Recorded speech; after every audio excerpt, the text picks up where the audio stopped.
Hello there, guys. This is the Fae Trove. We are creating today a digital piece. It will actually be 22 prompts for the year of 2022. Earlier this year, in January, my best friend and I got together and we decided we wanted to share an Etsy shop, a Pinterest, a Instagram, a TikTok. We started brainstorming names that we liked, and we had just finished reading the Akotar series by Sarah J. Maas, and it is a series of 4 books and a novella, so 5 books in total. It is called A Court of Thorns and Roses, A Court of Mist and Fury, A Court of Wings and Ruin, A Court of Frost and Starlight, and A Court of Silver Flames. A lot of people say that the first book and the series is a retelling of the Beauty and the Beast, or a Beauty and the Beast trope, and essentially it does not turn out to be like that. The story involves fae and creatures from a mystical world.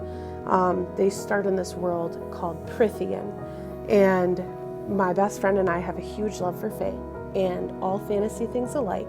So we decided to name our shop and our company the Fae Trove. There's a lot of back and forth between her and I on the name, but we settled on the Fae Trove. It's stuck and we're obsessed with it now. So we are trying to create things that we can use to share mental awareness throughout the year of 2022. And you know, her and I wanted to do a 30-day challenge, a 30-day art prompt. And you know, typically the 30-day art prompts are done starting with the first of the month, and they go to the end of the month, and you complete a drawing or a painting or a work of art for each day of the month on that prompt list. The most common participating prompt event is in October, and they call it Inktober. They have a group on Facebook. A lot of really awesome people participate. It's so fun to do every year. So we thought that we could create our own 30-day prompt list. With the 30 days, her and I were kind of talking about how, you know, a lot of people go through difficult times, especially with what's been happening recently in our current world. And we wanted to create a list that people could both enjoy participating in, but also not have the stress of knowing you need to draw something every single day. So we are releasing this first prompt list, 22 prompts for the year of 2022, and it will be 22 inspirational prompts that you can complete at your leisure throughout the year. So we, at the end of the video, include our @theFaeTrove and hashtag the Fae Trove. Whenever you complete or upload a drawing, we would love if you hashtag the Fae Trove. We want to see your progress. We want to see what you've come up with. You don't have to stick and start at number 1 and work your way through the list. If you want, you can draw one of them. Just post it, share your artwork. We love to see what other people do with our prompts. So with that being said, I'm going to kind of dive into our prompt list and what we came up with. We wanted number 1 to be important and about having mental awareness and understanding that other people are going through things that you cannot understand. You know, it takes a day to walk in their shoes, but that does not reflect what people go through in their lifetime. So we really want this gathering throughout our artist community to be about being more woke. So our first prompt is awakening. Our second prompt is graves. This is kind of like laying any pent-up emotions or negative energy to rest. Let's bury it. Let's let it go, release it, and grow from it. Our third one is cow, for the animals. Now, Caitlin, I'm sure, will come to tell you in one of our personal vlogs that she is vegan, and she is very supportive friend and family system, and she wants to spread awareness. She wants people to know what happens in the farming industry, what happens to your body and your overall health when you eat meat or animal byproducts. So as her best friend, her and I have had so many great conversations about what it means to be vegan, and more importantly, what it means for the animals when you choose a vegan lifestyle. So our third prompt had to be for the animals. Number 4, we are both huge Ghibli fans. Huge. Her and I have both seen every single movie twice over. Now, I have not watched Princess Mononoke until the end. I don't know how it happens. Don't hate me, but I fall asleep before the end every single time we watch the movie. So my boyfriend has probably seen Princess Mononoke hundreds of times, similar to the amount of times I've seen Ponyo, but I have only seen like the beginning until like maybe the middle. I can barely tell you the names of some of the people in that movie. So we have number 5, Vial of Poison. Caitlin and I are huge fans of everything fantasy and mythical, and there's a great game out there, and it's an open world RPG, and it is called Skyrim, and they just came out with their anniversary edition update for 10 years, and it is so worth it. If you have not purchased it, go to your Microsoft store today. This is not an ad. This is not a paid advertisement. We really, really love Skyrim. 6, Seance. Very spooky. We like spooky stuff. 7 is a frog. We wanted to do more animals, and frogs are a really difficult animal to draw. I don't think I've drawn any frogs, so it'll be really interesting to see what my drawing for that prompt turns out to be. Number 8 is astrological. I'm a Libra, she's a Sag. We're obsessed with our birth charts.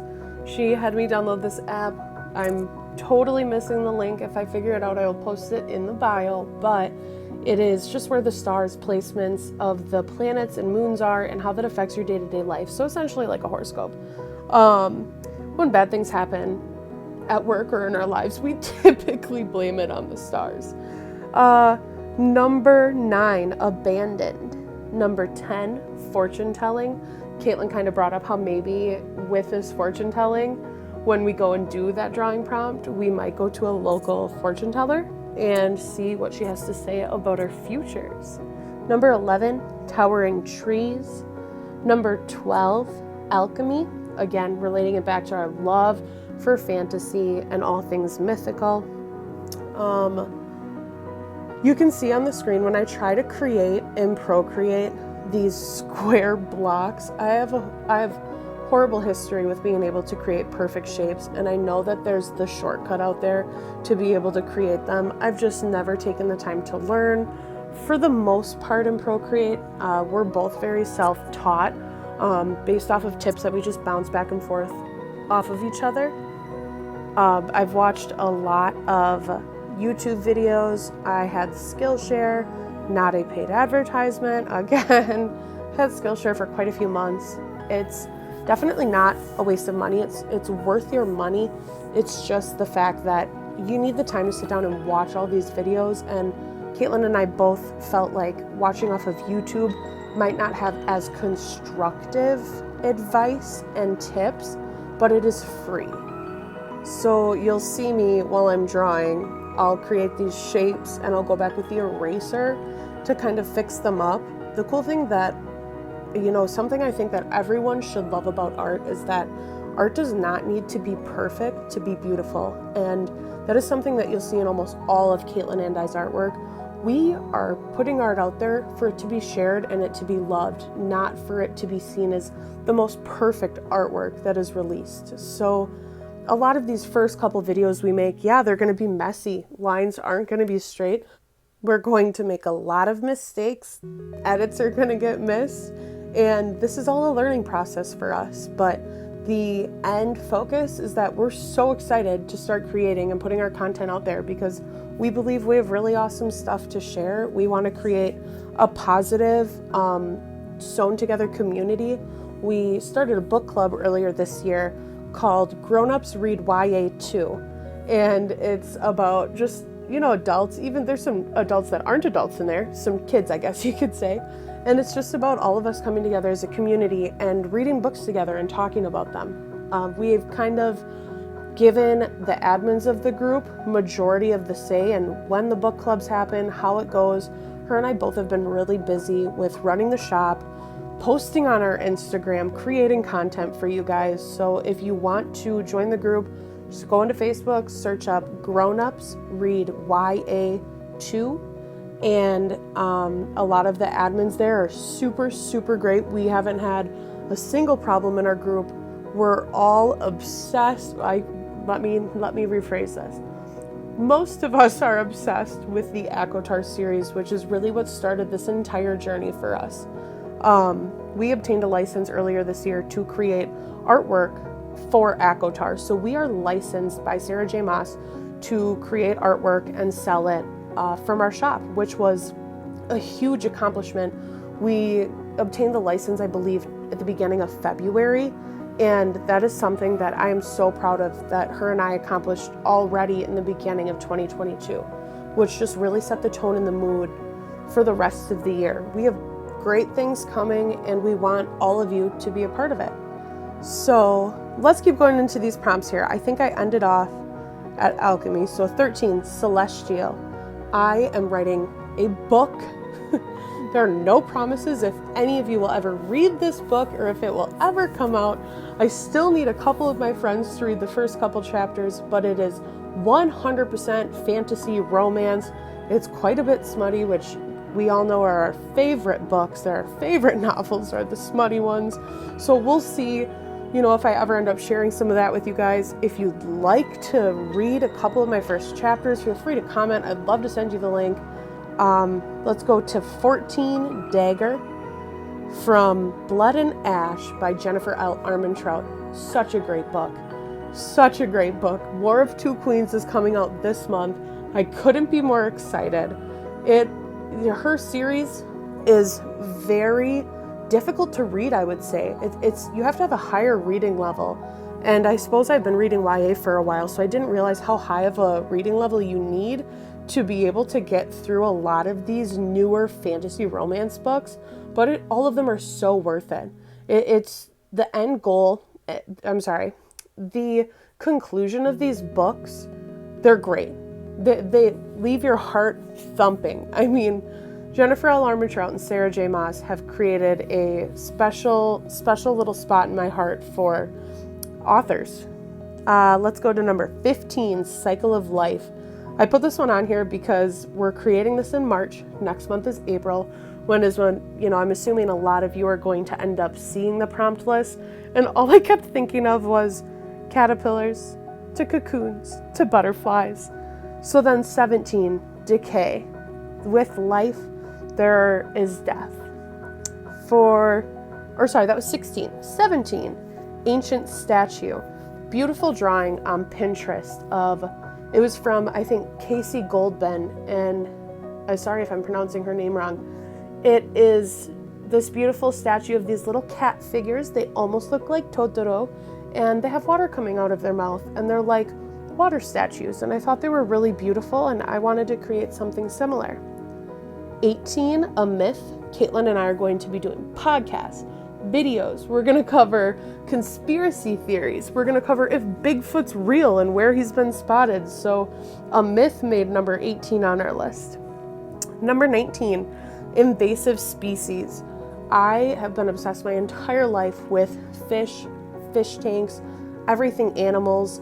In my parents' house, I wasn't able to necessarily have furry pets growing up.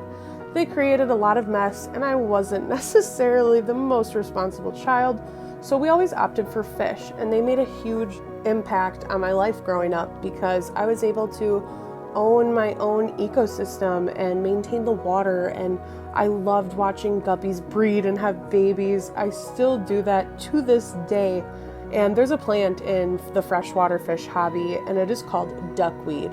And if you own freshwater fish and you either go out and seek to buy duckweed, which we have, believe me, you're almost crazy because it's a small leaf that looks like a 2-leaf clover, and it can multiply itself. So it can create an exact duplicate of itself within 24 hours. So it is considered an invasive species. You'll see it in a lot of freshwater lakes and freshwater rivers, depending on where you live, a lot in the Midwest, a lot in the northern region of the US. It is an invasive species, and it is considered invasive for all the right reasons. Still a beautiful plant, still creates oxygen, but it is out of control the way that this plant can duplicate so fast. Number 20, fairy. You can only imagine why we included fairy. We love fae, all things fairy. Not necessarily talking about the little ones with wings, but fae as in these magical creatures that are extremely strong, that have specific special powers depending on where they came from. A trove, maybe a treasure trove, or a place that you would go to camp out for the night. And our last prompt of the list is reincarnation. Again, 2022 is about recreating yourself and really being reborn in a better light than you were in 2021. All of us have endured a lot this year, and we deserve to treat our bodies and our minds as the gods and goddesses that we are. So that is our full 22 prompts for 2022 prompt list.